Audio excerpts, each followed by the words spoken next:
Good morning, students. Today we are going to start our running chapter 6, life process. Previous time we have read about digestion and type of nutrition, autotrophic, heterotrophic. Now we will start our next topic, respiration. इस topic में respiration में हमारी body में जो respiration होता है उसकी क्या प्रोसेस है.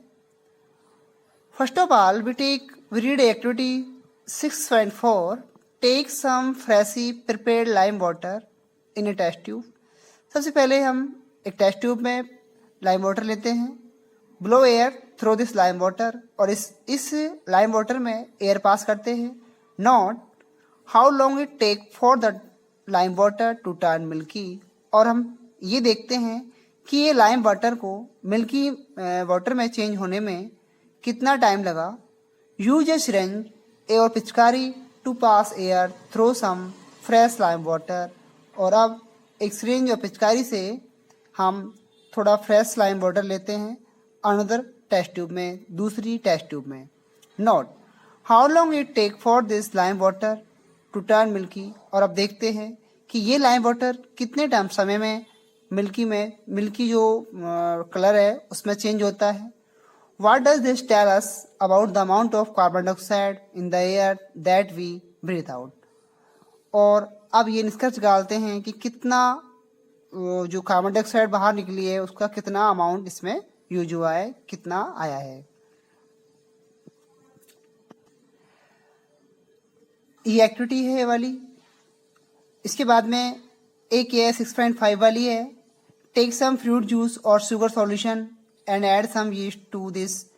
कुछ फ्रूट जूस लेते हैं या फिर शुगर सॉल्यूशन लेते हैं और उसमें कुछ मात्रा में यीस्ट को ऐड करते हैं. Take this mixture in a test tube filtered by one holded cork, और इसमें जो टेस्ट ट्यूब है उसमें एक होल्डेड कॉर्क लगाते हैं. Fit the cork with A band glass tube, और इस कॉर्क में एक मुड़ी हुई नली, कांच की नली हम फिट करते हैं.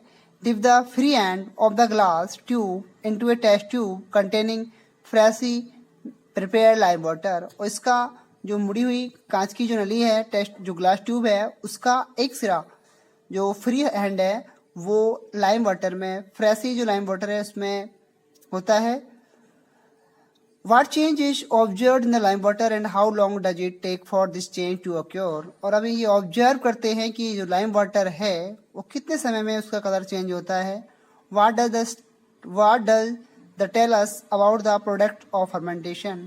और अब ये बताते हैं कि जो फर्मेंटेशन प्रोडक्ट है उसके बारे में हम इसके बारे में बताते हैं.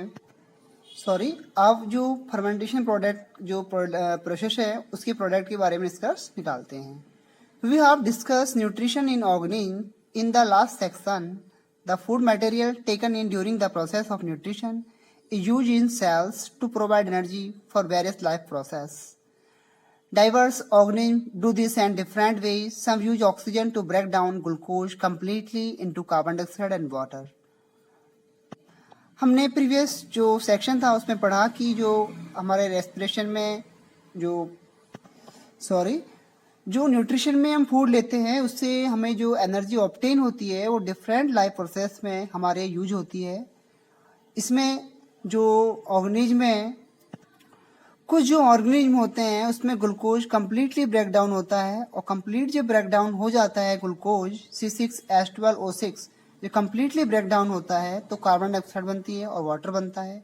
और सम यूजेज अदर पाथवेज है that do not involve oxygen, जिनमें इन्वॉल्व नहीं होती oxygen. In all cases the first step is the break down of glucose is 6 carbon molecules into 3 carbon molecules. जिनमें जो ऑक्सीजन यूज नहीं होती है तो उनमें जो फर्स्ट स्टेप होता है वो सब में इक्वल होता है, और इसमें जो ग्लूकोज की 6 मॉलिक्यूल है वो फर्स्ट स्टेप में 3 मॉलिक्यूल्स जो 3 कार्बन के मॉलिक्यूल है, पायरुवेट जो एसिड है वो बनाते हैं. क्या बनाते हैं? पायरुवेट बनाते हैं. This process take place in cytoplasm, और ये जो प्रोसेस होती है ग्लूकोज के टूटने की विदाउट ऑक्सीजन की एब्सेंट में, तो वो प्रोसेस साइटोप्लाज्म होती है. Further the pyruvate may be converted into ethanol and carbon dioxide, और पायरुवेट होता है वो कन्वर्ट होता है इथेनॉल में या कार्बन डाइऑक्साइड में. This process take place in the yeast during fermentation. और ये जो प्रोसेस है, जो पायरुवेट कन्वर्ट होता है इथेनॉल और कार्बन डाइऑक्साइड में, ये प्रोसेस यीस्ट में जो फर्मेंटेशन प्रोसेस होती है उसमें कंप्लीट होता है। Since this process take place in the absence of air, और ये जो प्रोसेस है वो एयर की एब्सेंस में होती है, it is called anaerobic respiration. और इसे कहते हैं एनारोबिक रेस्पिरेशन क्योंकि यहाँ पर एब्सेंट है oxygen. Breakdown of pyruvate using oxygen take place in the mitochondria, और पायरुवेट का ऑक्सीजन की प्रेजेंट में टूटना, ये जो प्रोसेस होती है वो माइटोकॉन्ड्रिया में कंप्लीट होती है। This process break up the 3 carbon pyruvate molecules to give 3 molecules of carbon dioxide. The other product is water. Since this process take place in presence of air, oxygen, it is called aerobic respiration. Okay, तो pyruvic जो acid है वो pyruvate है, वो break down हुआ oxygen की present में 3 carbon dioxide के मॉलिक्यूल्स में, और अदर प्रोडक्ट क्या था, वाटर था। और ये जो रिएक्शन है वो कहलाई एरोबिक रेस्पिरेशन। तो आपको डिफरेंस समझ में आया एरोबिक में और एनएरोबिक में। इसके बाद में है the release of energy in this aerobic process is a lot greater than the anaerobic process। यानी कि जो रिलीज एनर्जी होती है वो एरोबिक प्रोसेस में एनारोबिक प्रोसेस की कंपेरेटली ज्यादा होती है, यानी कि एरोबिक में ज्यादा होती है। Sometimes when there is a lack of oxygen in our muscle cells, another pathway for the breakdown of pyruvate is taken। जब हमारी जो सेल्स होती है, मसल सेल्स होती हैं, उनमें ऑक्सीजन की कमी हो जाती है, तो हम उसके लिए अनदर पाथ यूज करते हैं पायरुवेट को तोड़ने के लिए। और वहाँ पर पायरुवेट होता है जो लैक्टिक एसिड में कन्वर्ट होता है, और 3 लैक्टिक एसिड में कन्वर्ट होता है जो कि 3 कार्बन मॉलिक्यूल्स है। This build up of lactic acid in our muscles during sudden activity cause cramps. और ये जो लैक्टिक एसिड का बनना है हमारे क्रैम्प्स का कारण भी होता है, यानी कि पेन का, हमारे मसल्स में पेन के कारण भी, पेन का जो कारण है वो भी यही होता है। ये देखिए ग्लूकोज है इन साइटोप्लाज्म में, जब ये प्रोसेस होती है विदाउट ऑक्सीजन की होती है, ऑक्सीजन के एब्सेंस में होती है, तो पायरुवेट के 3 मॉलिक्यूल्स बनते हैं और प्लस में एनर्जी बनती है। और यही जो ग्लूकोज अगर कंप्लीटली ऑक्सीजन के प्रेजेंट में होता है तो 3 कार्बन CO2 के 3 मॉलिक्यूल्स बनते हैं, लेकिन यहाँ पर ये साइटोप्लाज्म में है और ये ऑक्सीजन की एब्सेंट में। इसके बाद में ये पायरुवेट ऑक्सीजन की एब्सेंस में होता है तो यीस्ट में होती है प्रोसेस और बनता है ethanol plus carbon dioxide plus energy बनती है। अगर पायरुवेट लैक ऑफ ऑक्सीजन यानी कि ऑक्सीजन की कमी में होती है इन अवर मसल सेल्स में तो बनता है लैक्टिक एसिड प्लस एनर्जी। और यही process pyruvate presence of oxygen में माइटोकॉन्ड्रिया में होता है कंप्लीट, तो बनता है carbon dioxide water plus energy. The energy release during cellular respiration is immediately used to synthetic molecules called ATP, which is used to fuel all other activities in the cells. In this process, ATP is breakdown giving rise to fixed amount of energy, which can drive the endothermic reaction taking place in the cells. Endothermic reactions और exothermic reactions आप पढ़ चुके हैं। Endothermic reactions वो reactions है जिसमें energy use होती है किसी मॉलिक्यूल्स को ब्रेक डाउन करने के लिए। एटीपी होता है adenosine triphosphate. Okay, 9th class में आपने रीड किया एडिनोसिन ट्राइफॉस्फेट। अगर यहाँ एडीपी है एडिनोसिन डाई, टी की जगह ट्राई, डी की जगह डाई। ओके, इसके बाद में नेक्स्ट है ATP is the energy currency for the most cellular process. The energy released during the process of respiration is used to make an ATP molecules from ADP and inorganic phosphate. ADP plus P energy, ADP P और बनता है ATP, यानी कि एक phosphate का जुड़ता है इसमें मॉलिक्यूल्स तो बनता है ATP. Endothermic process in the cells then use this ATP to derive the reactions. When that terminal phosphate linkage in ATP is broken using water, the energy equivalent to 30.5 kilojoule per mole is released. Think of how a battery can provide energy for many different kinds of usage. It can be used to obtain mechanical energy, light energy, electric energy, and so on.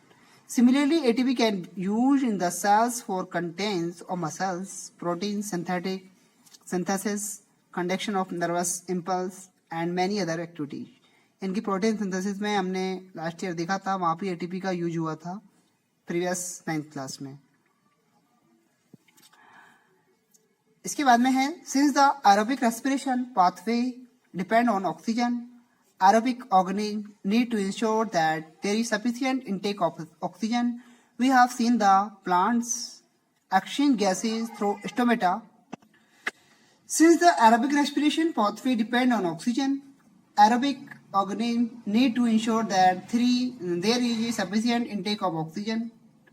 We have seen that plant exchange gases through stomata, and the large intercellular space ensure that all cells are in contact with the air.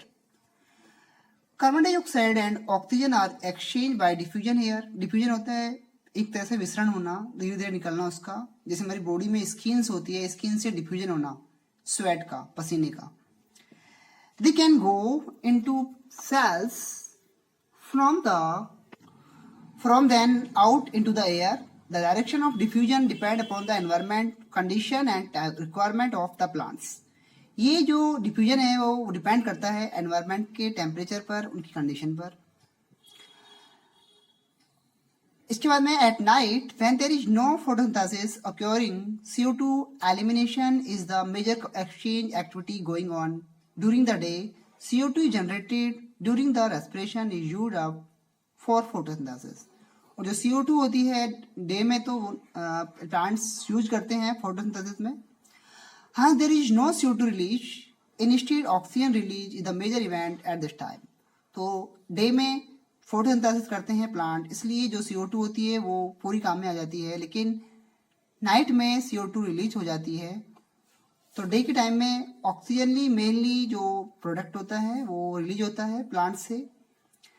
Animal have evolve different organs for the Uptake of oxygen from the environment and the getting rid of the carbon dioxide produced. Terrestrial animals can breathe the oxygen in the atmosphere, but animals that live in water need to use the oxygen dissolved in water. जो terrestrial animals हैं वो अपनी breathing में oxygen use करते हैं atmosphere से, लेकिन जो वाटर एनिमल्स है वो डिजॉल्व ऑक्सीजन होती है, वाटर में जो डिजॉल्व होती है उसका यूज करते हैं। जैसे फिश है, ये जो एक्वाटिक एनिमल्स है डिजॉल्व ऑक्सीजन का यूज करती है। Since the amount of dissolved oxygen is fairly low compared to the amount of oxygen in the air, और वो अमाउंट होता है जनरली, सीधी सी बात है कि जो ऑक्सीजन है डिजॉल्व फॉर्म में वहाँ कम क्वांटिटी है एटमॉस्फेयर के comparatively. The rate of breathing in the aquatic organism is much faster than the seen in terrestrial organism. इसलिए उनमें जो ब्रीथिंग रेट है एक्वाटिक एनिमल में फास्ट होती है कंपैरेटिवली टेरेस्ट्रियल के comparatively. Fish take in water through their mouth and force it past the gills whether dissolve oxygen is taken up by blood. Terrestrial organisms use the oxygen in the atmosphere for respiration. This oxygen is absorbed by different organs in different animals. All these organs have a structure that increase the surface area which is in contact with the oxygen-rich atmosphere. तो सभी जो organism होते हैं वो ज़्यादा space provide करते हैं उसको ऑक्सीजन के एक्सचेंज के लिए, जिससे मैक्सिमम क्वांटिटी में ऑक्सीजन इनटेक किया जा सके, अंदर लिया जा सके। Since exchange of oxygen and carbon dioxide has to take place across this surface, the surface is very fine and delicate.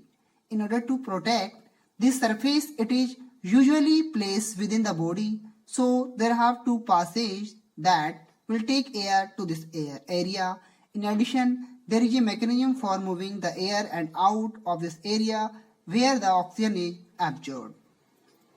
तो ये जो एरिया है, सरफेस एरिया है, वो जो एरिया होता है जहाँ से CO2 को रिलीज किया जाता है और O2 को इनटेक किया जाता है, यानी कि एब्जॉर्ब किया जाता है। In human beings air is taken into the body through the nostrils. Human beings में जो एयर है नॉस्ट्रिल्स से अंदर जाती है। The air passes through the nostrils is filtered by fine hairs, और इसमें नॉस्ट्रिल्स में फाइन एयर्स होते हैं जिससे कि एयर को फिल्टर की जाती है। That line the passage, the passage is also lined with mucus, और इसमें म्यूकस भी होती है, which help in this process, जो कि हेल्प करती है रेस्पिरेशन में। From here the air passes through the throat and into the, और जो एयर होती है वो थ्रोट से कहाँ आती है, लंग्स में आती है, रिंग ऑफ कार्टिलेज, यहाँ पर जो थ्रोट है उसमें कार्टिलेज होती है, इनके उपास्थि के रिंग्स होती हैं, थ्रोट पे प्रेजेंट होते हैं। They ensure that the air passage does not collapse, यानी कि ये इस बात को डेफिनेट करती है, सुनिश्चित करती है कि जो एयर का पाथ है वो कंप्लीटली चलता रहे, कंटिन्यूसली, सिकुड़े नहीं, मतलब कोलैप्स ना हो, यानी कि जो कंटिन्यूसली जो प्रोसेस है एयर का, जो O2 का प्रोसेस है इनटेक का, वो वहाँ से चलता रहे, यानी कि जो रेस्पिरेटरी पाइप है वो कोलैप्स ना हो, यानी कि वो उसमें कॉन्ट्रैक्शन ना हो। ओके, देखिए ये नॉस्ट्रिल्स हैं यहाँ से, और जब ये रिंग्स ऑफ कार्टिलेज ये वाले हैं, जिससे कि इनमें कॉन्ट्रैक्शन ना हो इस ट्रैकिया में। ओके, ये हमारा रेस्पिरेटरी सिस्टम है, इसमें ब्रोंकाई है, और ब्रोंकाई 2 पार्ट में डिवाइड है, लेफ्ट और right.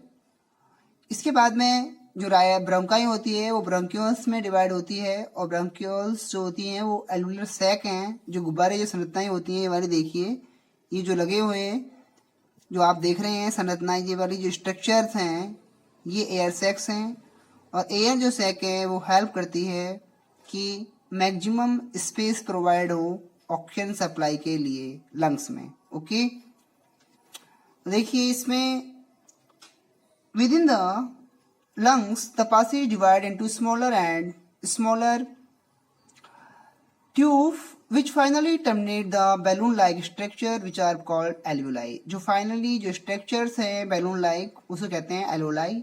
The alveoli provide a surface where the exchange of oxygen can take place, और यहाँ से exchange provide किया जाता है, exchange के लिए, गैसीय exchange के लिए। The walls of the alveoli contains in extensive network blood cells, और जो alveoli होती है इसमें blood cells का network होता है। As we have seen in earlier years when we breathe in, we lift our ribs, जब हम सांस लेते हैं, ब्रीथ करते हैं, तो हमारी रिब्स क्या होती है, lift our ribs and flatten our diaphragm, हमारा जो डायफ्राम है वो फ्लैट हो जाता है, चपटा हो जाता है, and the chest cavity becomes larger as result, और चेस्ट कैविटी लार्ज हो जाती है क्योंकि उस समय हम एयर को अंदर ले रहे होते हैं। Because of this air is sucked into the lungs, क्योंकि इस समय जो एयर्स हैं वो लंग्स में जाती है and fill the expanded alveoli, और इस समय जो एल्वुलाई है वो एक्सपेंड हो जाती है, यानी कि बढ़ जाती है। The blood brings carbon dioxide from the rest of the body for release into the alveoli, और जो ब्लड है वो कार्बन डाइऑक्साइड लाता है एल्वुलाई में, रिलीज करता है, and the oxygen in the alveolar air is taken up by the body in the alveolar blood cells to transport it all the cells in the body, और यहाँ से जो पूरी पार्ट में ऑक्सीजन की सप्लाई की जाती है। During the breathing cycle when air is taken and in and let out, the lungs always contain a residual volume of air. ये पूरी प्रोसेस में लंग्स कुछ वॉल्यूम रखते हैं एयर का, that there is sufficient time for oxygen to be absorbed and for the carbon dioxide to be release, जिससे कि पर्याप्त टाइम मिल सके ऑक्सीजन लेने के लिए और CO2 को रिलीज करने के लिए। सफिशिएंट टाइम होता है, ओके, सफिशिएंट टाइम होता है ऑक्सीजन को लेने के लिए और CO2 को रिलीज करने के लिए। When the body size of animals is large, the body का साइज लार्ज हो जाता है, the diffusion process alone cannot take care of oxygen delivery, तो इस समय डिफ्यूजन प्रोसेस से हम ऑक्सीजन की सप्लाई पूरी बॉडी में नहीं कर सकते। Instead, respiratory pigments take up oxygen from the air and the lungs and carry it to tissues when are deficient in oxygen before releasing it, और इस समय जो रेस्पिरेटरी पिगमेंट है हीमोग्लोबिन वो हेल्प करता है, और जहाँ पर जिन पार्ट्स में ऑक्सीजन की कमी होती है वो वहाँ तक सप्लाई करता है। In human beings the respiratory pigment is haemoglobin which has a very high affinity for oxygen. हमारे जो बॉडी है ह्यूमन बींग्स में, उसमें पिगमेंट होता है ब्लड में, वो है हीमोग्लोबिन, जिसकी की ऑक्सीजन के एफिनिटी मतलब बहुत ज़्यादा बॉन्डिंग पावर होती है, यानी कि बंधने की क्षमता होती है, ट्रैप करने की जो इसकी कैपेसिटी ज़्यादा होती है हीमोग्लोबिन की ऑक्सीजन से, इज मोर सोल्यूबल। ओके, इसके बाद में है the pigments is present in the red blood corpuscles, carbon dioxide is more soluble in water. जो पिगमेंट है हीमोग्लोबिन जो रेड कॉर्पसल्स में प्रेजेंट होता है, तो ये जो पिगमेंट है वो रेड आरबीसी में प्रेजेंट होता है। Carbon dioxide is more soluble in water, carbon dioxide होता है जो कि वाटर में ज़्यादा सॉल्युबल है देन द ऑक्सीजन, ऑक्सीजन की comparatively, is and hence mostly transported in the dissolve form in our blood. इसलिए इसका जो ट्रांसपोर्टेशन है वो डिजॉल्व फॉर्म में होता है हमारी बॉडी से। If the alveolar surface were spread out, यानी कि जो ये एल्वियोलर है इनको हम स्प्रेड करें, फैलाएं, it would cover about 80 metre square. तो ये जो एरिया लेंगी वो कितना लेगी, 80 metre square. How much do you think the surface area of your body is? Consider how efficient exchange of gases become because of the large surface available for exchange to take place. और इसलिए हमें बहुत ज़्यादा requirement होगी surface area की। If diffusion were to move oxygen in our body, हमारी body से diffusion होता और उससे ऑक्सीजन का सप्लाई होती, तो इट इज एस्टिमेटेड, ऐसा अनुमान लगाया जाता है कि it would take 3 years for a molecules of oxygen to get our toys from our lungs. तो ये 3 years लगते हमारे जो लंग्स है उससे टॉय जो हमारे टो है वहां तक ब्लड को ऑक्सीजन को सप्लाई होने में। Are not you glad that we have haemoglobin, हमें मालूम है हमारे पास में हीमोग्लोबिन है जो कि हमारे जो और ट्रांसपोर्शन में, हमारे ऑक्सीजन के ट्रांसपोर्शन में हमारी हेल्प करता है और हमारे ब्लड को सर्कुलेशन में वो काफ़ी हेल्पफुल है। ओके, नेक्स्ट टाइम हमारा टॉपिक होगा ट्रांसपोर्टेशन। Thank you.